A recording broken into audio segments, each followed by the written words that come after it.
दोस्तों ये Oppo A54 model है, इसका अपन ओरिजिनल डिस्प्ले चेंज कर रहे हैं, जो कि ये वाला डिस्प्ले है इसका, है ना। इसका 100% ओरिजिनल डिस्प्ले अपन चेंज कर रहे हैं इसको। ये स्क्रैच नहीं है ना। ये मिट जाएगा ऊपर, ये इसका थैली का लगा हुआ स्क्रैच नहीं हो रहा है ना।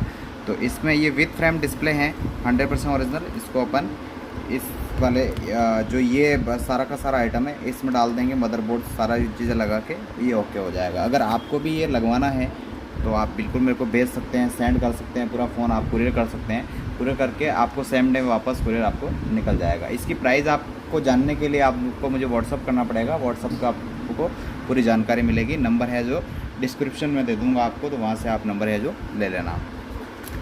चलिए अपन इसको शुरू करते हैं। किसी भी भाई को कोई प्रॉब्लम हो तो मुझे ज़रूर व्हाट्सअप करें, उस पर बात करेंगे।